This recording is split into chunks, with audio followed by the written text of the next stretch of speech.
존 파이퍼 목사님이 그런 얘기를 했습니다. 선한 행위는 선한 결과보다 선한 동기가 중요하다라고 얘기했습니다. 따라서 해볼까요? 결과보다 동기가 중요하다. 어떻게 무엇이 이루어졌느냐 그것보다 왜 그것을 했느냐라는 동기가 더 중요하다는 얘기입니다. 우리가 교회 사역을 할 때에 그것을 왜 하느냐, 하나님의 일을 한다고 하면서 그것을 왜 하느냐 중요하다는 겁니다. 성경 가운데서도 그것이 어떤 결과를 낳았느냐 이것보다도 더 중요한 것은 왜 그것을 했느냐라는 것이 더 중요하다는 거예요. 반드시 성공해야 되는 것이 중요한 것이 아니라 실패를 할지라도 하나님을 사랑하기 때문에 주께서 말씀하시기 때문에 행했다면은 그 가운데에 하나님께서 그것을 인정해 주신다는 겁니다. 이런 은혜 가운데에 그 선한 동기를 가지고 하나님의 일들을 감당하시는 우리 모든 남성교회 회원들과 우리 성도들 되시길 바랍니다. 예전에 화곡동에 있을 때에, 화곡동에서 사역을 할 때에 가까운 김포의 고아원에 고아원을 돕는 사역을 진행을 한 적이 있었습니다. 한 달에 2번, 그러니까 2주에 한 번씩 가서 이제 간식을 사가지고 가서 빨래도 해주고 영화도 보여주고 함께 아이들과 함께 게임도 하고 좀 나이가 있는 친구들에게는 공부 과외도 좀 가르쳐주고 또 이제 청소년기에 들어서는 친구들에게는 또 상담이 좀 필요해서 또 상담도 해주는 그런 사역들을 그 교회에서 함께 참여를 해서 진행을 했었습니다. 그런데 이 사역을 하면서 고아원 원장님이 한 번은 푸념을 하는 얘기를 들은 적이 있습니다. 어떤 얘기를 하는가 하면은 늘 연말연시 때나 아니면 요즘처럼 선거철이 되면은 이제 정치인들이나 이제 대기업에서 찾아온다는 겁니다. 그래서 이제 여러 가지를 가지고 오는데 한 번은 어느 기업에서 날씨가 추우니까 겨울에 그 원아들에게 그 오리털 파카를 기증을 한다고 큰 박스가 5박스를 가지고 왔다는 겁니다. 그 추운데 오리털 파카를 갖고 왔으니까 반갑다고 생각을 해서 이제 그걸 뜯어가지고 아이들한테 주니까 아이들이 안 입는 거예요. 왜 안 입는가 해가지고 그걸 보니까 가슴팍에다가 뭐라고 써 있는가 하면은 명성기업증 이렇게 써놓은 겁니다. 여러분, 아이들이 그걸 입겠습니까? 창피해서 못 입는다는 거죠. 큰 글씨로 명성기업증 이렇게 써놨습니다.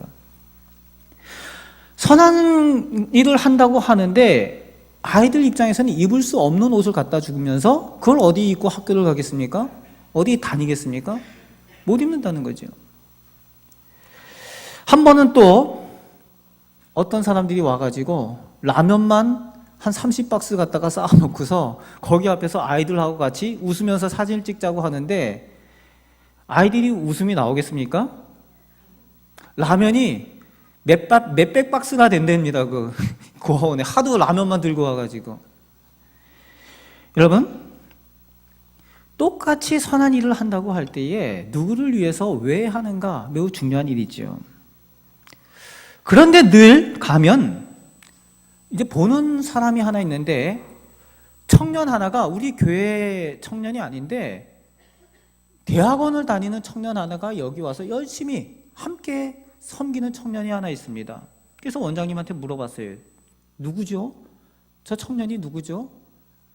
그랬더니 이제 그 고아원 원장님이 소개를 해주는데 이제 그 청년이 자기소개를 합니다. 원래 자기도 고아였다는 거예요. 고아였는데 자기가 고아원에 있을 때, 이 고아원은 아니고 다른 고아원에 있었는데 그 고아원에서 고아로 있을 때에 교회 한 권사님이 늘 찾아와서 돌아보면서 돌봐 주는데 이 청년을 부를 때에 이렇게 불렀다는 거예요. 어이 아들! 하면서 이렇게 부르면서 늘 다가왔다는 겁니다. 아들이라고. 처음에는 그렇게 부를 때에 내가 왜 아줌마 아들이냐고 이렇게 했는데 초등학교 다닐 때부터 청소년 때까지 늘 찾아와서 만날 때마다 아들 하면서 이렇게 말을 걸면서 챙겨주고 돌봐주고 했던 그것, 이 어느 순간에 내가 변해서 그 사랑에 힘입어서 공부도 열심히 하게 되고 지금 대학도 나오고 대학원도 나오고 그렇게 해서 내가 이제 그 사랑을 힘입어서 그 사랑을 기억해서 이제 자기와 같은 이 고아원의 자녀들을 와서 돌보는 일들을 지금 하고 있다는 거죠. 그러면서 그 아이들을 통해서 자신의 모습을 본다는 겁니다. 그 아이들에게서 나를 사랑했던 그 권사님, 그 사랑을 기억한다는 겁니다. 그렇게 와서 열심히 봉사를 하고 있다라는 그 이야기를 들었습니다. 오늘 본문 가운데에 고린도전서 13장에는 우리가 교회에서 늘 하고 있는 것들에 대한 내용들이 나열되어져 있습니다.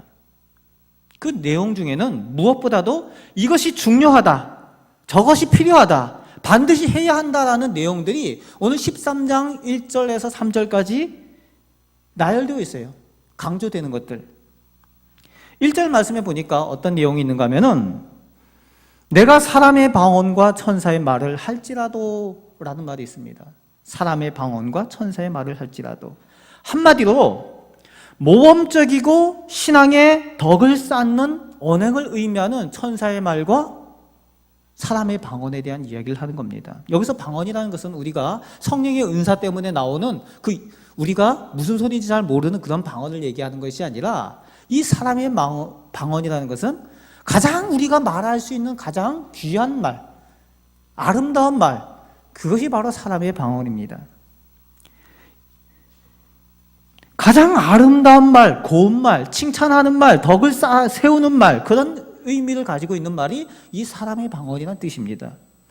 그리고 여기서 천사의 말은 우리가 느끼는 가장 영적이라고 여겨지는 권위 있는 말들, 한마디로 해도 권위 있게 느껴지는 말씀에 대한 내용들 가지고 있는 그런 말씀들이 있지 않습니까? 이야기들이 있지 않습니까? 한마디를 해도 하나님이 뜻이 전해지는 것 같고 은혜 받을 만한 그런 표현을 하는 그런 내용들이 이 천사의 말이라는 표현으로 대표를 하고 있는 겁니다. 그런데 이것이 아무 소용없다라고 바울은 말하고 있습니다. 가장 아름다운 말, 칭찬하고 덕을 세우는 말들을 해도, 그리고 가장 영적인 말, 설교나 그런 하나님의 말씀에 대한 이야기를 한다고 해도 뭐가 없으면 아무것도 소용이 없다고요? 사랑이 없으면 그 말과 행위가 진실함이 없고 가식되다는 거예요. 사랑이 없으면 아무것도 소용이 없다라고 얘기를 하고 있습니다. 여러분, 우리나라 기독교 주요 이단들의 특징 중에 하나가 뭔가면요, 사회사업이나 구제사업, 사회적으로 복지사업들을 많이 하고 있다는 겁니다. 이단들이 가지고 있는 특징 중에 하나가 자신들이 잘못되었다는 것을 회개하거나 돌이키지 않고 오히려 자기들이 이단이라는 것을 사람들 앞에서 감추기 위해서, 포장하기 위해서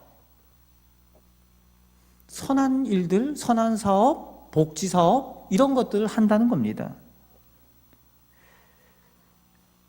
그래서 그들이 하는 일들 보면 우리가 착한 일이라고 하는 일들을 그 사람들이 하는 거예요. 자신들이 이단이라는 것을 다른 사람들한테 감추기 위해서 그렇게 하는 겁니다. 그러면서 선전을 합니다. 우리가 착한 일을 하고 있다. 그래서 그냥 선전하는 것이 아니라 국가기관들하고 연계를 합니다. 시청에 그 복지과하고 연결을 하고, 구청에 복지기관하고 연결을 하고, 그래서 또 거기 이제 이단 단체에 가면은 어떤 것들이 있는가 하면 감사패를 많이 받아놨습니다. 시장하고 사진 찍으면서 감사패 전달받고 하는 이런 일들, 좋은 일 했다고. 그러면서 시장하고 같이 사진 찍은 것들이 있고, 구청장하고 사진 찍은 것들이 있고, 감사패 쭉 늘어놓습니다. 그러면서 한다는 얘기가 우리는 이렇게 좋은 일들을 하고 있는데 왜 우리가 이단이냐, 이렇게 얘기를 하는 거죠. 좋은 일을 하는 것이 좋은 일을 하기 위한 것이 아니라 그 의도가 다른 데 있다는 겁니다. 이웃 사랑을 위해서 하는 것이 아니라 자신들의 허물을 감추기 위해서 포장을 한다는 거예요. 하나는 알고 둘은 모르는 거죠. 하나님께서 살아계신다는 것을 심판당할 줄을 모르고 사람들 앞에서 눈 가리고 아웅하는 그런 것들을 하면서 포장하고 있는 그들의 모습을 보면 답답하기 그지없다는 겁니다. 비단 이단 얘기뿐만이 아닙니다. 남의 얘기가 아니라 우리 교회에, 한국 교회에 많은 일들이, 그런 일들이 있습니다. 최근 안양에서 어떤 큰 교회가, 담임 목사님이 영국에서 유학 갔다가 박사도 되셨던 분이고, 그런데 그리고 그분이 설교도 아주 강력하게 잘하십니다. 설교도 잘해요.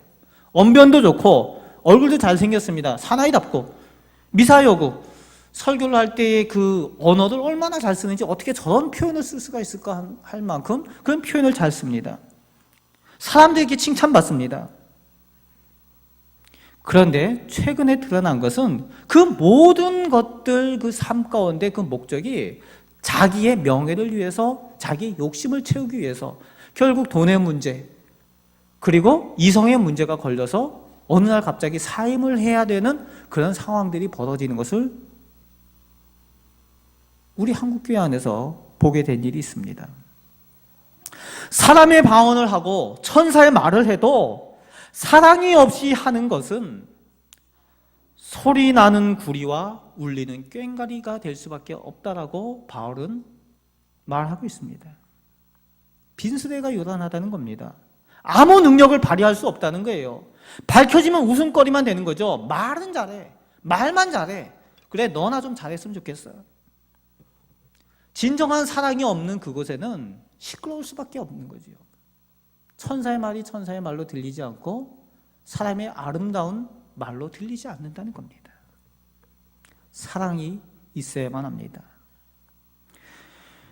다음에 2절 말씀에 우리가 정말 중요하다라고 생각하고 다른 것보다 우리가 더 사모하고 갖고 싶어하는 영적인 은사들을 나열하고 있습니다. 여러분, 우리가 교회에서 신앙생활을 하면서 영적인 은사를 가지고 싶잖아요. 어떤 은사들을 가지고 싶습니까? 여러분, 영적인 은사 별로 사모함이 없으신가요? 오늘 2절 말씀에 보면은 우리가 정말 이런 거 있었으면 좋겠다. 첫 번째, 예언의 은사, 그죠? 예언의 능력. 그 다음에 또 어떤 것이 나옵니까? 모든 비밀을 알고 모든 지식을 아는 거예요. 하나님께서 감춰놓으신 그런 비밀들까지 딱 보면 알고, 딱 보면 느낄 수 있고, 다 모든 것을 꿰뚫어 알 수 있는 그런 지식의 은사. 그 다음에 산을 옮길 만한 그 믿음. 기도만 하면 다 이루어지는 거예요. 손을 얹고 기도하면 다 나와버리고, 죽은 사람도 갑자기 살아서 일어날 만큼 그런 산을 옮길 만한 믿음이 있다는 거죠. 여러분, 이런 은사 사모하고 있지 않습니까? 이런 은사를 가지고 있으면 교회 안에서 능력이 있으면 얼마나 좋습니까? 그리고 사역을 하는데도 폼나게 인정받고 있는, 받으면서 사역을 하면 얼마나 폼이 나겠어요? 사실 우리 마음 가운데 그런 마음들이 있잖아요. 좀 은사들이 있어서 좀 폼나게 사역을 하고 싶다.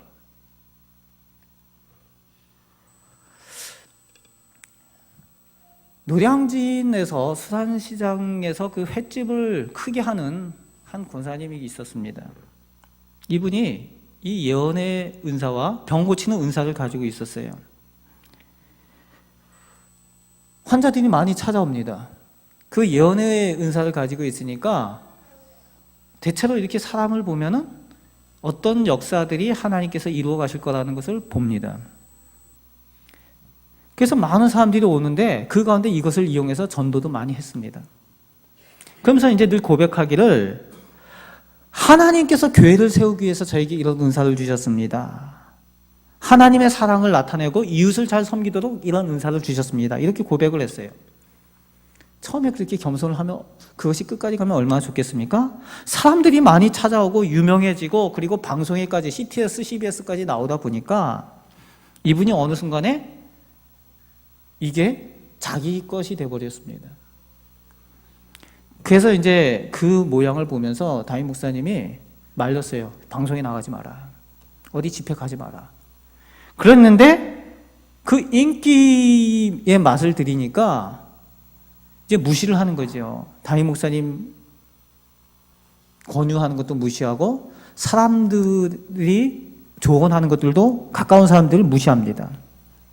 자기 목적을 위해서 주신 은사처럼 착각을 하고, 이제 자기 딴에는 주의 일을 한다고 이제 쫓아다니는 거예요. 뭐 지방까지, 뭐 저기 해외까지. 쫓아다닙니다. 그런데요, 옆에서 보는 사람들 다 아는 거예요. 저게 자기 이름을 위해서, 자기를 위해서 이 능력을 행하는구나. 예언의 능력을 행하고 그 병 고치는 은사를 행하는데 자기를 위해서 하는구나, 이걸 다 느끼는 거죠. 횟집을 크게 했는데 그 가게 손님들이 어느 순간에 줄기 시작합니다. 그런데 그냥 그 정도만 해도 괜찮은데 그래도 그냥 계속 다니는 거예요.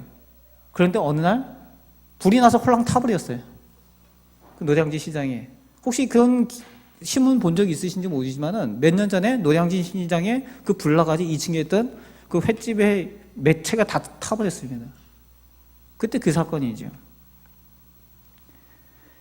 완전 망했습니다. 그리고 은사도 시들해져 버렸어요. 그러니까 사람들이 이제 얘기를 하는 거죠. 뭐라고 얘기를 하는가 하면, 예언의 은사가 있다면서 자기 망할 걸 왜 몰랐누? 그런 말을 하는 거죠. 나중에 이분이 회개하고 깨닫고 그렇게 말합니다. 내가 대단한 줄 알았습니다. 내가 하나님 사랑 잃어먹고 내가 아무것도 아닌 줄 이제야 알았습니다. 라고 그렇게 고백을 합니다. 너무 늦어버렸죠. 좀 일찍 깨달았으면 얼마나 좋겠습니까?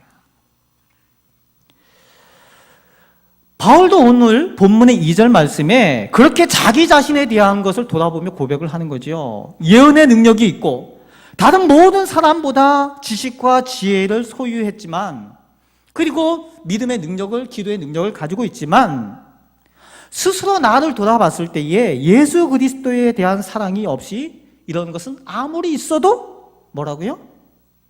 내가 아무것도 아니요 라고 고백을 하고 있는 겁니다. 2절 말씀에. 그 모든 것이 있는데도 사랑이 없다면, 주를 향한 사랑이 없다면 내가 아무것도 아니요. 따라서 해볼까요? 내가 아무것도 아니요. 그렇게 그 위대한 사도 바울이 그렇게 고백을 하고 있는 겁니다. 앞에 있는 그 능력을 다 갖고 있잖아요. 그런데 내가 아무것도 아니요, 자신이 무가치하다는 것, 의미 없는 존재라고 그렇게 고백을 하고 있습니다. 우리가 만일 예언의 은사, 방언의 은사, 신유의 은사, 가르침의 은사들, 이런 것들이 있으면은 그 은사들을 통해서 내 존재가 의미 있다라고 여기고 싶은데 그런 것이 우리 아닙니까? 그런데 오늘 말씀은 그 모든 것, 그런 은사들, 능력들이 있어도 사랑이 없으면 무가치하고 무의미하다라고, 나의 존재가 무가치하고 무의미하다라고 그렇게 말하고 있습니다. 무엇보다도 예수 그리스도를 향한 사랑, 형제 자매에 대한 사랑이 있을 때에 우리에게 주신 은사들이 가치 있고 의미가 있다라고 그렇게 말씀하여 주고 있습니다. 여러분, 사랑할 때의 의미가 있는 겁니다. 이제 예전에 이제 결혼식 주례를 할 때면은 꼭 묻는 질문이 있었습니다. 결혼식 이제 주례를 하면은 제가 꼭 그런 질문을 묻습니다. 왜 결혼을 합니까? 라고 신랑 신부한테 물어봐요. 그 결혼식장에서 묻기 좀 뭐한 질문이긴 하지만 물어봅니다. 아니면 이제 미리 찾아오면 물어보기도 하는데, 왜 결혼합니까? 그게 물어보면은 뭐라고 대답할까요? 예, 사랑하기 때문에 결혼합니다. 대체로 그렇게 대답을 하죠. 그러면 제가 그냥 결혼식장이니까 그냥 대답할까 봐 한마디 더 묻습니다. 그럼 다른 목적이나 의도 때문이 아니냐라고 다시 확인 사살을 하는 거죠. 그렇게 다시 질문합니다. 결혼의 이유와 목적이 무엇인지 확실히 알고 결혼하라는 것을 다짐받기 위해서입니다. 결혼의 이유와 목적이 무엇입니까? 결혼하는 이유는 사랑하기 때문에, 결혼의 목적은 사랑하기 위해서입니다. 사랑하기 때문에, 사랑하기 위해서 결혼한다는 거죠. 여러분, 이게 모든 신랑 신부에게 적용이 되면 얼마나 좋겠습니까? 그런데요, 불행하게도 다 그렇지 않다는 겁니다. 한순간의 실수 때문에, 요즘 젊은 사람들 가운데 마음이 아픈 경우가 너무 많아요.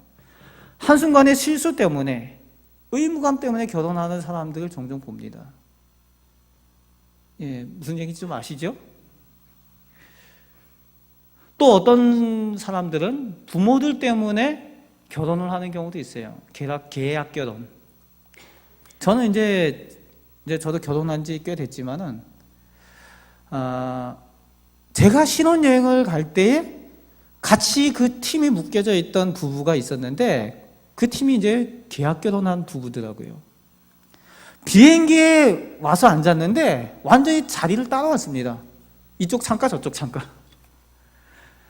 그 신혼여행지 가서 방을 따로 써요.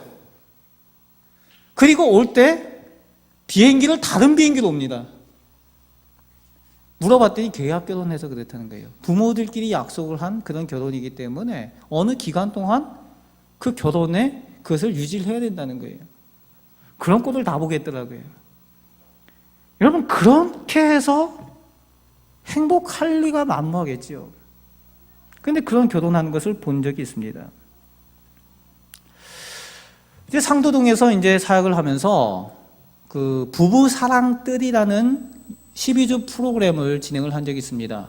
부부 상담 이제 프로그램을 진행을 하는데 가정에서 남편과 아내의 사랑의 지수를 점검을 합니다. 12주를 진행하면서. 그런데 많은 부부들이 이제 신청을 해서 오는 부부들이 사랑하는 감정 때문에 결혼해서 결혼 생활을 지금까지 해왔는데 부부로서 살아왔는데 그 이전에 있었던 그 사랑했던 그 마음들이 다 없어지고 이제 의무감 때문에 부부 생활을 유지하고 가정 생활을 하고 있다는 겁니다. 의무감만 남아서 함께 살고 있다는 거예요. 여러분, 행복하겠습니까, 그게? 행복하지 않다는 거죠. 행복하지 않다고 느끼는다는 겁니다. 그러니까 서로가 대화가 안 되고 다른 방을 쓰고 이렇게 하고 있다는 겁니다. 그래서 12주 과정을 진행하면서 무엇보다도 사랑을 회복하도록 돕는 작업을 제일 먼저 진행을 합니다. 그러면서 처음에 만나서 사랑했던 그런 추억들을 떠올리게 하고 그리고 서로에게 감사했던 그런 일들 뭐 이런 것들을 진행을 하다 보면은 이제 12주 과정 진행하면서 회복되어지는 그런 과정들 보게 되고 그렇게 되는데 여러분, 의무감으로 가정을 이루고 내가 희생하면서 산다라고 그렇게 생각할 때에 가슴이 얼마나 답답한지 모릅니다. 희생한다는 거예요. 오늘 3절 말씀에 바로 희생에 대한 이야기가 나옵니다. 내게 있는 모든 것으로 구제하고, 즉 전 재산을 털털 털어서 구제한다는 거지요. 그렇게 구제한다고 열심히 뛰어다닌다는 겁니다. 그리고 내 몸을 불사르게 내어줄지라도, 즉 우리가 얘기하는 희생을 하고 있다는 겁니다. 희생한다는 거. 여러분, 희생하는 것도요, 내가 자의적으로 희생하는 것이 있는가 하면 타의적으로 희생하는 게 있죠. 세계 전쟁사를 보면은 많은 젊은 청년들이 희생을 했습니다. 히틀러나 나폴레옹이나 이런 사람들, 몇몇 권력자들이 자기들의 이익을 위해서 잘못된 선택을 하는 바람에 자의로 혹은 원치 않는데 타의로 끌려가서 희생된 사람들이 오늘 세계사에 얼마나 많이 있습니까? 그렇습니다. 희생할 수 있습니다. 헌신할 수 있습니다. 그런데 사랑 없이 다른 목적으로 할 수 있다는 겁니다. 명예를 위해서, 권력을 얻기 위해서, 다른 사람들의 인정을 받기 위해서 내가 직분을 가지고 있으니까 의무감 때문에 어쩔 수 없이 다른 사람들이 나를 보니까 내가 별로 하고 싶지는 않은데 해야 되니까 목적은 다른 데 있는데 희생하고 헌신한다는 거예요. 내 가정이니까, 내 자녀니까 내가 하고 싶지는 않지만 내 몸을 불사르게 내어줘야 된다는 거죠. 여러분, 이게 무슨 의미가 있습니까? 무슨 유익이 있겠냐고 오늘 말씀은 기록하고 있는 겁니다. 사랑이 없으면 아무 유익이 없느니라 바울이 그렇게 말하고 있습니다. 바울 자신이 그랬습니다. 돌에도 맞고 몽둥이에도 맞고 죽도록 고생하고 그렇게 했는데 이 모든 것이 한 가지 이유라는 거예요. 무엇 때문입니까? 의무 때문이 아니라 사랑하기 때문에 이 일들을 했다는 겁니다. 사랑하기 때문에 고생도 하고 매를 맞기도 하고 했다는 거예요. 그래서 사랑에 빚진 자라는 표현을 쓰죠. 사랑에 빚진 자라는 표현의 의미를 잘못 해석을 하면 안 됩니다. 의무가 아니라 사랑에 빚진 자라는 표현은 내가 사랑하기 때문에 라는 표현으로 해석을 해야 되는 겁니다. 교회에서 많은 설교들이 들려지는데 이렇게 해야 됩니다라는 의무에 대한 얘기를, 내용을 얘기하는 것이 너무나도 많습니다. 그러나 무엇보다도 중요한 것은 그 동기가 사랑하기 때문이어야 한다는 겁니다. 내가 사랑하기 때문에 자의적으로. 그래서 요한복음 21장에 보면요, 요한복음 21장에 예수님께서 마지막에 사랑하는 제자 베드로를 불러다 놓고 질문을 하죠. 3번 질문합니다. 무엇이라고 질문합니까? 요한의 아들 시몬아, 내가 나를 사랑하느냐? 요한의 아들 시몬아, 내가 나를 사랑하느냐? 요한의 아들 시몬아, 네가 나를 사랑하느냐? 다른 건 묻지 않습니다. 3번. 네가 나를 사랑하느냐? 이것을 묻습니다. 할 수 있느냐, 능력이 있느냐, 네가 무엇인가를 가지고 있느냐, 자격이 있느냐, 이걸 물어보시는 것이 아니라 오직 네가 나를 사랑하느냐, 이것만 물어보시는 거예요. 여러분, 우리도 마찬가지입니다. 다른 걸 묻지 마시기 바랍니다. 또 다른 대답하지 마시길 바라요. 자격, 조건, 소유, 능력 다 주님 앞에는 필요 없습니다. 주님 앞에는 오직 네가 나를 사랑하느냐, 이것만 물으신다는 겁니다. 사랑이 본질이고 나머지는 다 그저 사랑에 따라가는 것들 뿐입니다. 주님을 사랑하는 주님께서 다 나머지는 다 책임지시기 때문에 그렇습니다. 오직 사랑하느냐고 물으십니다. 그것으로 할 수 있는 겁니다. 예수 사랑, 그 예수 사랑할 때에 우리가 맡겨진 사명을 감당하고 사역을 감당할 수 있습니다. 우리 찬양 아시죠? 예수 사랑, 나의 사랑, 내 맘속에 넘쳐 형제를 사랑해. 같이 해볼까요? 예수 사랑, 나의 사랑, 내 맘속에 넘쳐 형제를 사랑해. 다시 한번 자매를 사랑해.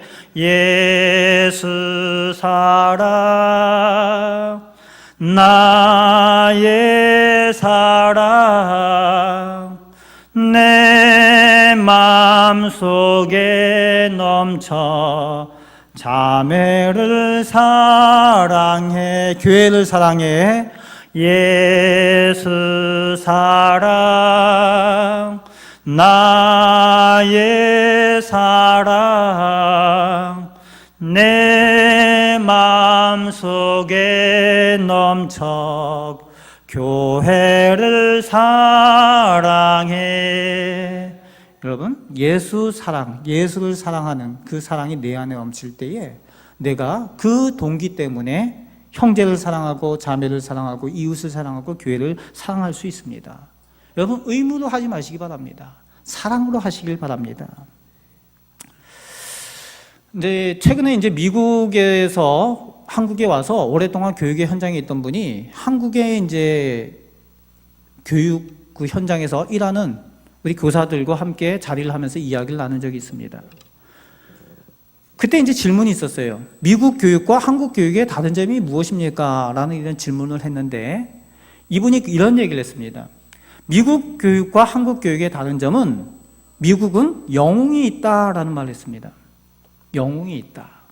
미국 교육에는 영웅이 있다는 거예요. 무슨 얘기인가 했더니 우리나라 한국 사람들은 영웅에 대해서 영웅을 한번 아는 대로 되보십시오. 그러면 세종대왕, 이순신 장군 이렇게 되다가 금방 막혀버린다는 거예요. 그런데 미국의 학생들한테 영웅에 대해서 이야기를 해보세요. 그러면은 그 대통령들 이름 다 나오고 거기 유명한 사람들 영웅 얘기들 다 나오고 최근에 일어났던 9.11 사건에서 나타났던 그 소방관들 얘기, 경찰들 얘기 이런 얘기들까지 다 나온다는 거예요.